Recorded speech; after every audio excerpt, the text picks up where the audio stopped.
Dažkārt man uzdod jautājumu, kā es izdomāju kļūt par ārstu. Stāsts patiesībā ir no bērnības, kur es 12 gadu vecumā, man bija dzimšanas dienā uzdāvināts skrituļdēls, un ar to skrituļdēlu braucot, es kritu un salauzu abas divas rokas vienlaicīgi. Tā, ar abām divām ieģipsētām rokām es staigāju līdz brīdim, kad vienā brīdī man sāk sāpēt vēders, vēdera lejas daļa labā pusē. Un tajā brīdī man tētis saprata, ka tas varētu būt apendicīts. Un izsauca ātro palīdzību, man aizved uz bērnu slimnīcu Vienības gatavē, turpat, kur viņi ir arī šobaldien, un man patiešām apstiprinājās, ka ir apendicīts. Tad man tajā pašā dienā arī izoperēja. Droši vien skats bija diezgan amizants, kur puika uz operāciju galda guļ ar abām saģipsētām rokām. Tā mana aizraušanās ar medicīnu sākās tieši ar to nokļūšanu bērnu slimnīcā, jo es ļoti kaut kā sajūtu to kā savu vidi slimnīcu. Es redzēju, kā guļ pacienti palātās, kā strādā māsiņas, kā strādā ārsti, kā viss tur notiek, visas attiecīgās specifiskās smaržas, kas piemīt slimnīcai, man kaut kā likās ārkārtīgi patīkamas, tuvas, interesants un kā es jutos kā daļa no šīs te vides. Un kopš izrakstīšanās no bērnu slimnīcas, tad es arī nolēmu, ka es gribētu strādāt slimnīcā un būt attiecīgi ārsts. Un tātad kopš 12 gadu vecuma es arī pie šīs domas turējos. Man nekad īpaši citas domas nebija. Es diezgan mērķiecīgi jau sāku vidusskolā mācīties ķīmiju un bioloģiju, kas bija ļoti svarīgi, lai tajā brīdī iestātos medicīnas augstskolā. Tad es to pastiprinātu mācoties. Pat iegūt diezgan fundamentālas zināšanas priekš skolnieka līmeņa, kas man ļāva arī piedalīties dažādās olimpiādēs skolā par ķīmijas, bioloģijas tēmu un gūt tur labus panākumus. Un es arī pārliecināšu iestājos šajā te augstskolā un sāku studēt medicīnu. Un, protams, ka tādā topošā mediķa, nenobriedušā prātā, tas arī bieži vien ir tāds emocionāls, nevis augsti izsvērts vai aprēķināts lēmums. Tātad, esot arī slimnīcā, sāku novērot arī ārstus. Un es tā kā ieraudzīju tādas pa lielam divas ārstu kategorijas.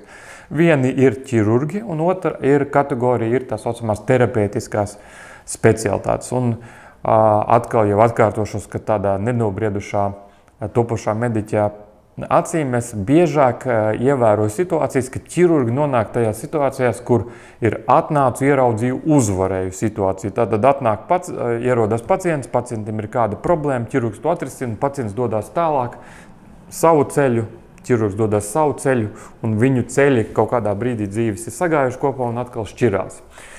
Un savukārt terapeitiskās profesijās ir vairāk vai mazāk, protams, ar dažādiem izņēmumiem, vairāk vai mazāk ir tā, ka ārstē pacientu dažkārt pat visas dzīves garumā. Ja? Tā ārstēšana, tās slimības ir tādas, kuras nevar pilnībā izārstēt, viņas prasa nepārtrauktu ārstēšanu. Un kaut kādā ziņā sanāk, ka tas terapeits tur ārstē un tā it kā īsti līdz galam nevar to cilvēku izārstēt. Bet tas nav pārmetums, tas ir vienkārši slimības būtība tāda. Un, protams, ka man tajā brīdī pievilcīgāk šķita doma par to, ka atnācu, ieraudzīju, uzvarēju situāciju, man likās pievilcīgāk. Un tāpēc es nolēmu, ka es būšu ķirurgs. Un tāpēc, lai būtu tuvāk ķirurģijai, es jau studiju laikā pēc pirmā kursa medicīnas augstskolā sāku strādāt Rīgas pirmā slimnīcā, kas tajā brīdī bija neatliekamās palīdzības slimnīca, kur notikās neatliekamās operācijas. Un es sāku strādāt sākotnēji par sanitāru operāciju blokā.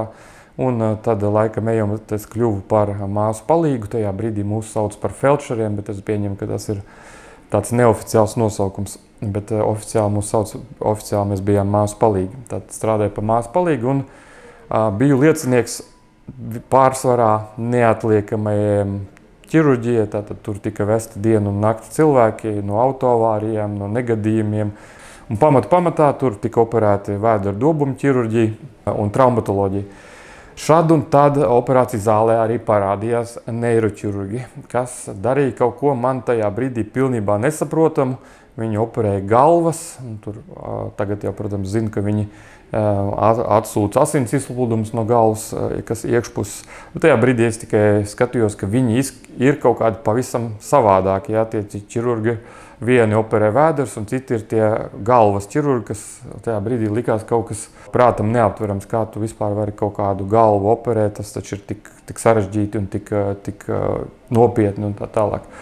Un tad manā tādā nenobriedušajā tajā brīdī prātā arī nostiprinājās sajūta, ka man gribētos būt vairāk par neiroķirurgu, nevis par vispārējo ķirurgu vai traumatologu, un tas bija balstīts nevis uz kaut kādām zināšanām, ka es sāku zināt, kas ir neiroķirurģija vai ar ko viņa atšķirās no citām, bet šī subjektīvā sajūta, ka es vairāk pats sevi spēju iedomāties kā neiroķirurgu nekā vispārējo ķirurgu. Un balstoties uz šo, es arī lēnā garā sāku virzīties uz šo neiroķirurģijas lauciņu, sāku darīt brīvprātīgo darbu Stradiņas slimnīcā, ko sauc par voluntēšanu, tātad iet uz dežūrām, strādāt ar praktizējušiem neiroķirurgiem, lai arvien vairāk un vairāk pietuvinātu sevi šai profesijai. Kas man tagad retrospektīvi ir jāsaka, ka pat tad, ja cilvēks iegulda daudz laika, daudz darba un dodās uz darīt brīvprātīgo darbu, neiroķirurģijā var sākt likties, ka tu kaut ko no tā saproti, bet retrospektīvi sanāk, ka īstenībā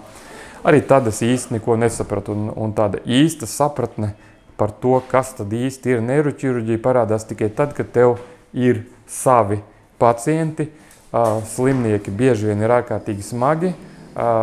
Diemžēl ir bieži jāsaskarās ar pacientu sliktiem iznākumiem, tātad tie ir nāves gadījumi, kad tev pacienti nomirst, un nevis tādēļ, ka tu esi slikts ārsts, bet tādēļ, ka tās slimības, ar ko tu saskāries, ar ko tu ārstē, ir nesavienojams ar dzīvību. Tas ir gan onkoloģija, galvas smadzeņu onkoloģija, kur mēs bieži vien neiroķirurgs var palīdzēt, bet ne tuvu nevienmēr var izārstēt. Ja? Un var bieži vien sastapties ar situāciju, kur ir jāiegulda pacientā milzīgs darbs, laika, spēka, bet tas iznākums nav tāds, ka cilvēks laimīgs dodās projām no slimnīcas un pasaka tev paldies, doktor, par darbu, un tu vari justies piepildīts tādā ziņā, ka tu esi kādu izglābi. Un šādi gadījumi, protams, ka nesniedz gandarījums, sniedz tādas situācijas, kad tev ir atnācis, un arī tādas ir bijušas daudz, kad tev ir atnācis cilvēks, vai tiks atvests cilvēks, precīzāk sakot, reti, kad viņi atnāk. Ja?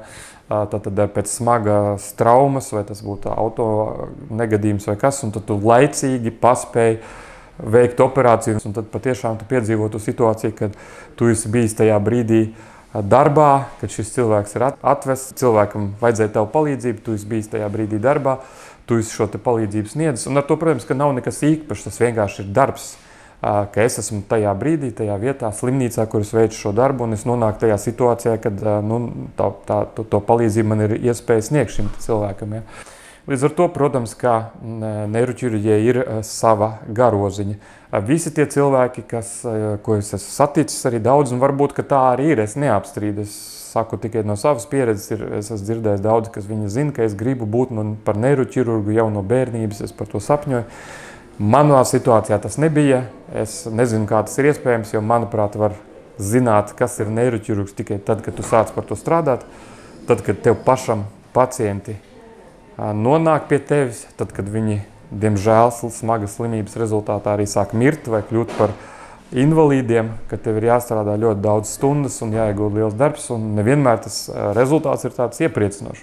Visi jau medicīnas studenti pārsvarā, varbūt ar lielu daļu, ierodās medicīnas augstskolā ar domu iemācīties, palīdzēt cilvēkiem, viņus izārstēt, viņus izglābt un tā tālāk. Bet, diemžēl, bieži vien šī garoziņa šim darbam ir ļoti cieta un rūgta, neskatoties uz to, ka tu strādā smagi un dara visu pēc savas labākās sirdsapziņas, tie rezultāti saistībā ar šo smago saslimšanu, smagajām saslimšanām, ar kurām neiroķirurgs saskarās, diemžēl nevienmēr ir labi. Es šobrīd citēju varbūt ne sevi, bet kādu citu, ja es esmu dzirdējis citus neiroķirurgus, saka, ka katram neiroķirurgam ir savs stūrītis nosacītais, ja, kur viņš var iet un apdomāt savu dzīvi un savu darbu, kur šajā stūrītī viņš var atcerēties par daudziem pacientiem.